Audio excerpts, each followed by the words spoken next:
Tuhan Yesus kami sudah berdoa dan mengucap syukur. Haleluya, amin.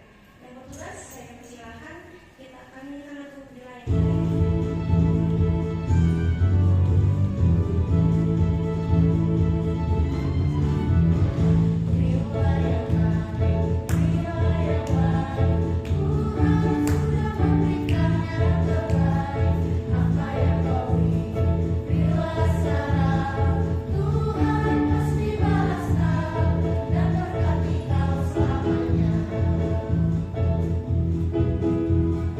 Terima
berkumpul di sini hari ini, kita mau mendengarkan kebenaran firman Tuhan. Walaupun kita tahu tadi cuacanya nggak bagus, tapi saya yakin dan percaya semua kita yang hadir di sini karena kita rindu akan kebenaran firman Tuhan dan kita mau belajar bersama-sama akan kebenaran firman Tuhan itu. Judul tema khotbah kita hari ini yaitu adalah iman. Sebenarnya banyak tokoh-tokoh di Alkitab yang berkaitan dengan iman. Tapi hari ini di sini saya mau mengambil salah satu contoh yaitu Ayub. Siapa sih kita di sini yang nggak kenal dengan Ayub? Pasti semua kita tahu kan siapa itu Ayub. Ayub itu adalah orang yang berkenan di hadapan Tuhan, orang yang saleh, orang yang jujur, dan tidak didapati satupun kesalahan Ayub. Kita buka dulu di dalam Ayub. Ayub yang pasal pertama, ayat yang pertama, dengan judul perikop kesalehan Ayub dicoba. Ayat yang pertama, ada seorang laki-laki di tanah Uz bernama Ayub. Orang itu saleh dan jujur. Ia takut akan Allah dan menjauhi kejahatan. Di sini kita bisa membaca kalau Ayub itu adalah orang yang saleh, orang yang jujur, dan orang yang takut akan Allah, serta juga menjauhi kejahatan. Tapi pasti kita juga tahu kan apa yang dialami Ayub itu dalam kehidupannya. Bagaimana kisah riwayat kehidupan Ayub itu. Walaupun dia di sini saleh, jujur, takut akan Tuhan, menjauhi kejahatan, tapi ternyata dia juga mengalami suatu pencobaan yang berat. Kalau menurut orang-orang zaman sekarang, kalau orang yang ada dalam Tuhan itu pasti hidupnya enak, hidupnya jauh dari penderitaan, pokoknya ya enak-enak aja, diberkati terus. Tapi sebenarnya nggak seperti itu ya saudara. Justru di dalam Tuhan itu, kita juga bisa dapat pencobaan, kita juga bisa dapat masalah seperti Ayub ini. Tapi kalau orang-orang dunia tahunya kalau kita mendapat masalah, kita mendapat pencobaan, itu kan mereka tahunya itu adalah kabur tuai dari segala sesuatu yang sudah kita buat. Padahal kan dengan Ayub tidak. Kalau kita baca dari awal sampai kepada akhirnya, satupun Ayub tidak ditemukan kesalahannya.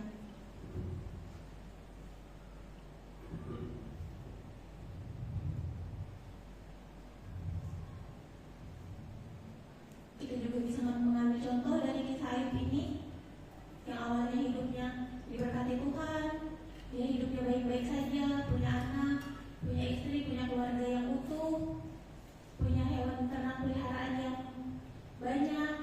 Tiba-tiba suatu hari dia ditimpa masalah. Yang pertama, hewan-hewannya habis, harta kekayaannya hilang, kemudian anak-anaknya meninggal. Setelah itu dia juga ditimpa sakit penyakit, sampai akhirnya bahkan istrinya pun meninggalkan dia. Coba kita baca ayat yang ke-9 dari pasal yang sama.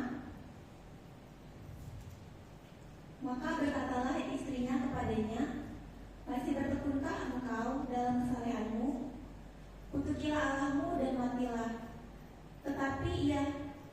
Tetapi jawab Ayub kepadanya, engkau berbicara seperti perempuan gila. Apakah kita mau menerima yang baik dari Allah, tetapi tidak mau menerima yang buruk? Dalam kesemuanya itu, Ayub tidak berbuat dosa dengan bibirnya. Bahkan di sini jelas dikatakan, dalam kesemuanya itu, Ayub tidak berbuat dosa dengan bibirnya. Dari sini aja kita sudah bisa lihat iman Ayub itu kepada Tuhan itu bagaimana.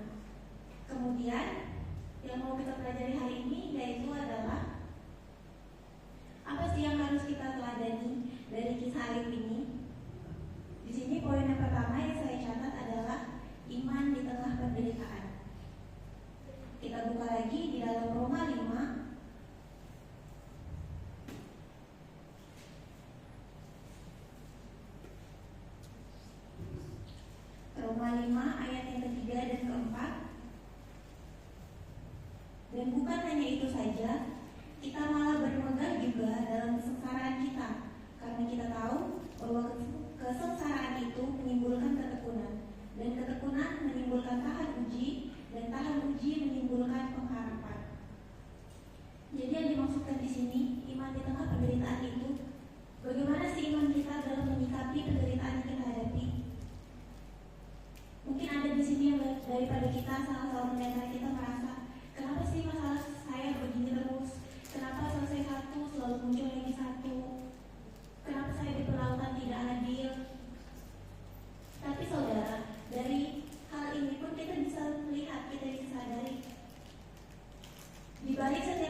dalam kita.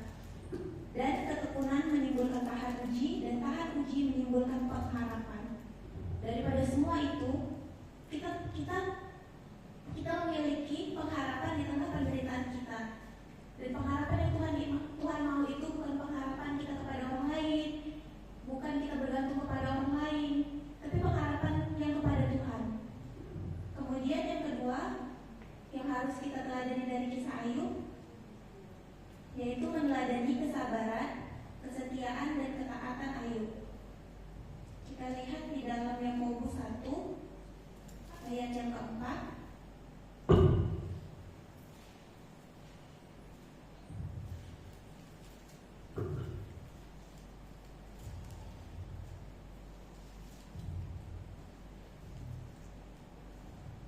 Dan biarlah ketekunan itu memperoleh buah yang matang, supaya kamu menjadi sempurna dan utuh dan tidak kekurangan sesuatu apapun. Yang dimaksudkan tidak kekurangan sesuatu apapun itu bukan berarti kita cukup dalam segalanya, belum tentu ya. Mungkin memang bisa ke situ. Tapi yang dimaksudkan Tuhan di sini adalah secara roh. Secara roh itu kita sempurna di hadapan Tuhan. Kita nggak punya cacat, kita nggak punya celah. Kemudian kita lihat lagi di dalam Lukas 21 ayat yang ke-19.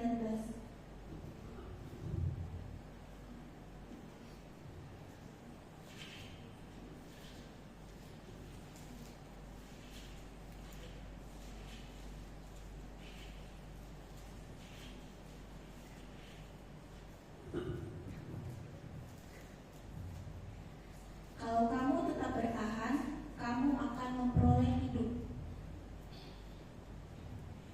Hidup yang Tuhan maksud ini bukan hanya berbicara tentang kehidupan kita secara fisik, namun juga tentang kehidupan kita secara roh. Apa sih kehidupan kita secara roh itu? Kehidupan kita secara roh itu ya adalah kita yang beriman, kita yang punya pengharapan kepada Tuhan, kita yang percaya kepada Tuhan, kita mengasihi Dia dengan segala tingkah laku kita, dengan perbuatan kita. Kita mau belajar dari Ayub, sebagaimanapun penderitaan yang dia alami, tidak sekalipun dia pernah berbuat dosa di hadapan Tuhan. Memang mungkin dia ada mengeluh, tapi kan dia mengeluh bukan berarti dia menyalahkan Tuhan atas apa yang telah ditimpakan kepada dia. Namun kembali lagi, dia malah bergumul dengan apa yang menjadi penderitaannya, apa yang menjadi kesusahannya. Dia percaya bahwa Tuhan itu ada. Dia mengenal Tuhan yang awalnya dari kata orang, tapi setelah semua yang terjadi kepada dia, dia mengenal Tuhan itu dengan mata kepalanya sendiri. Dia tahu Tuhan bukan melihat, bukan mendengar apa kata orang lagi, tapi dia melihat kuasa Tuhan itu yang bekerja di dalam kehidupannya. Kemudian kita buka di dalam Amsal 3 ayat 3-4.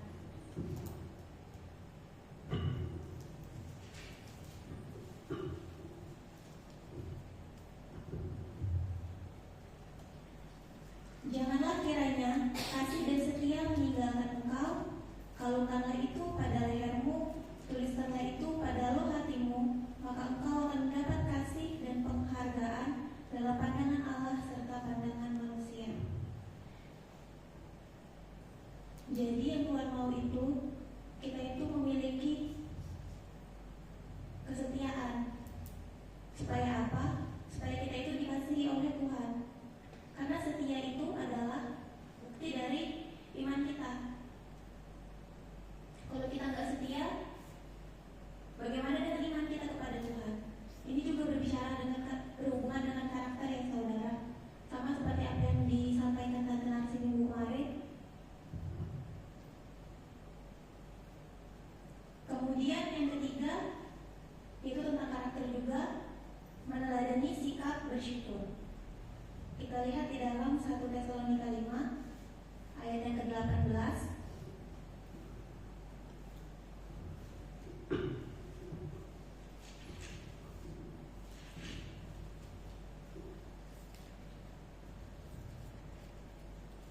Tesalonika 5 ayat yang ke-18.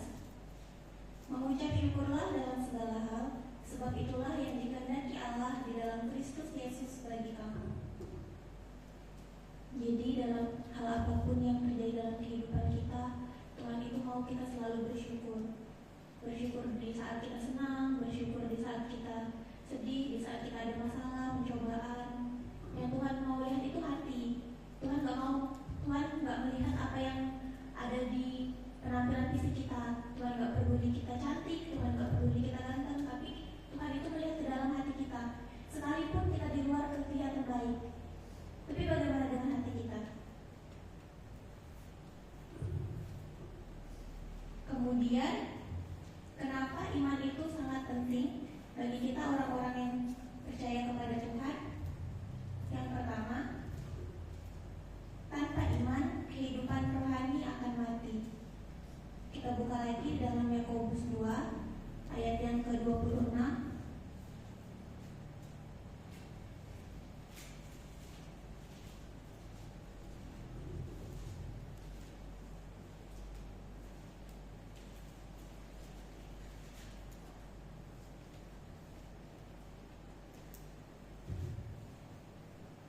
Sebab seperti tubuh tanpa roh adalah mati, demikian juga iman tanpa perbuatan adalah mati. Perbuatan yang dimaksudkan di sini yaitu bagaimana cara kita mau menyikapi apa yang terjadi dalam kehidupan kita, dalam hal apapun itu. Walaupun kita punya iman, tapi kalau kita tidak berpikir untuk melakukannya, untuk tidak mengimani itu semua nggak akan terjadi, saudara. Jadi apa yang ada dalam pikiran kita dengan apa yang ada dalam hati kita itu harus satu. Begitu pula sebaliknya. Kalau misalnya kita punya kehendak, kita punya tujuan, tapi kita nggak punya iman, kita nggak mau menyerahkan itu semua sama Tuhan, apa artinya? Kan itu nggak lengkap jadinya. Yang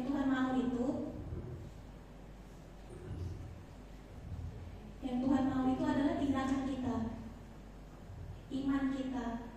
Buah dari iman kita itu apa? Jangan kita cuma bilang saya beriman kepada Tuhan, saya percaya Tuhan, saya berdoa, saya mengandalkan Tuhan. Tapi buahnya apa? Perbuatannya apa hasilnya?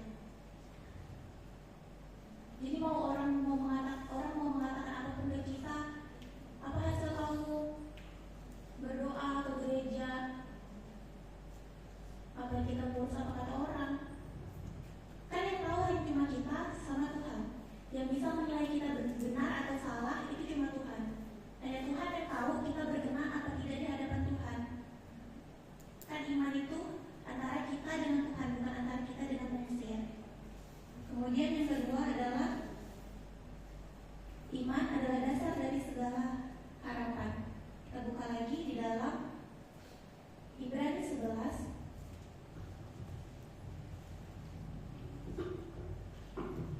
ayat yang pertama.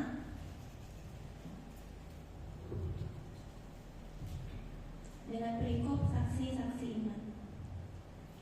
Iman adalah dasar dari segala sesuatu yang kita harapkan dan bukti dari segala sesuatu yang tidak kita lihat. Jadi iman itu sangat penting karena iman itu menjadi dasar dari segala sesuatu yang kita harapkan. Kalau kita tidak punya iman, bagaimana kita mau punya pengharapan kepada Tuhan? Itu sama aja ceritanya sama dengan kalau kita nggak punya iman, gimana kita mau percaya sama Tuhan? Berarti kan sama aja, kalau kita nggak punya iman, berarti kita nggak percaya sama Tuhan, ya kan? Yang ketiga itu iman merupakan bukti dari segala sesuatu. Sama aja saudara, karena di sini kan dijelaskan iman adalah dasar dari segala sesuatu yang kita harapkan dan bukti dari segala sesuatu yang tidak kita lihat.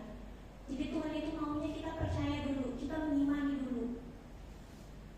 Bukan karena kita melihat baru kita percaya, tapi karena kita mau percaya sama Tuhan baru kita melihat hasilnya.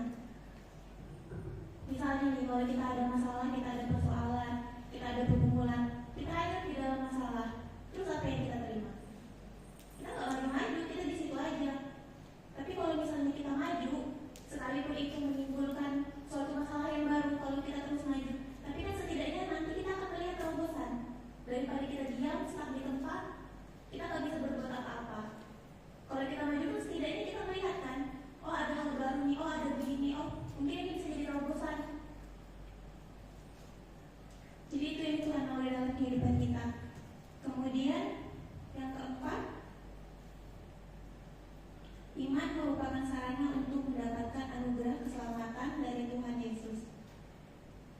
Kita buka ya saudara di Efesus 2 ayat yang ke-8.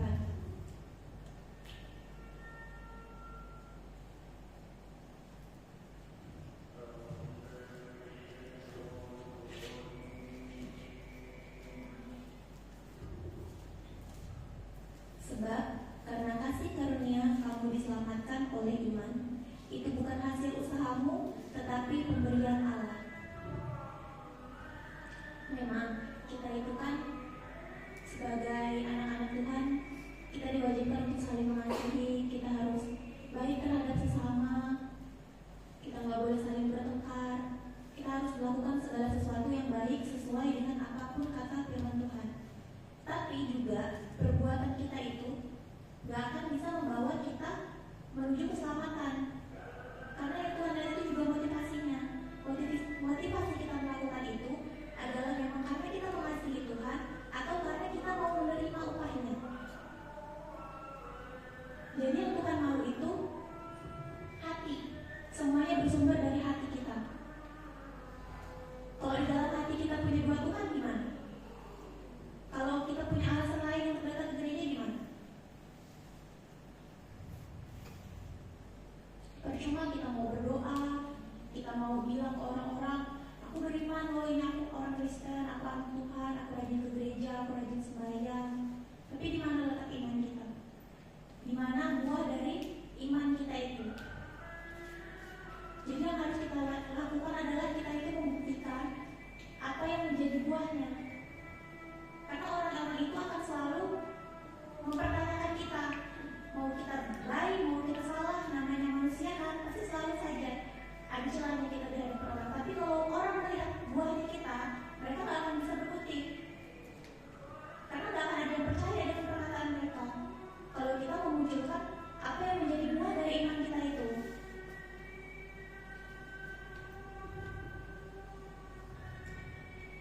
Dari kisah Ayub aja kita bisa belajar. Penderitaan yang Ayub alami itu bukan gak bisa diremehkan ya saudara. Dia ditinggalkan keluarganya, anak-anaknya, harta kekayaannya habis, bahkan teman-temannya pun semuanya meninggalkan dia. Bahkan teman-temannya mengira kalau apa yang ditimpakan kepada Ayub itu semua adalah untuk dari kesalahan yang telah Ayub lakukan. Itu adalah hasil tabur tuai. Padahal kan tidak seperti itu. Ayub itu dicobai karena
Puji nama Tuhan, kita sedang berkati firman-Tuhan pada malam hari ini.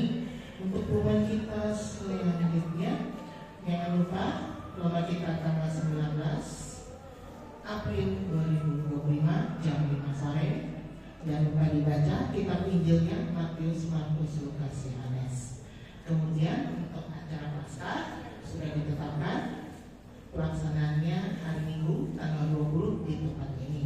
Jadi siapkan diri karena kita ada makanan satu kan kemarin hasil kesepakatan, dan kemudian kita berkejuan juga.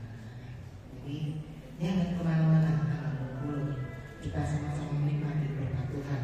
Kemudian untuk yang mau nabung bisa ke saudari Olga setelah ibadah ini, dan ibadah kita akan lanjut seperti biasa setiap hari Sabtu. Dan kita akhiri ibadah kita pada malam hari ini. Mari kita kembali bersatu di dalam doa.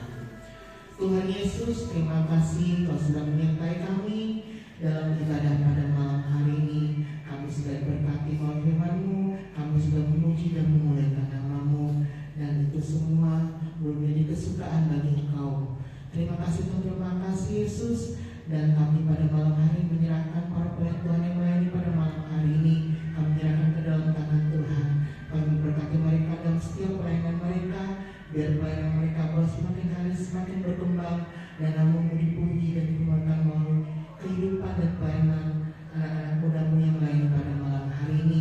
Seluruh sidang pemuda kami yang hadir pada malam hari ini, kami menyerahkan hidup kami ke dalam tangan Tuhan.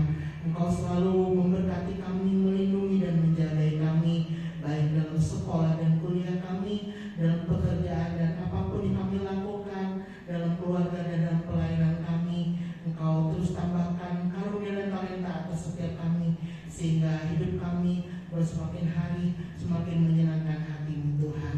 Dan sebentar kami akan berpisah satu dengan yang lain. Kami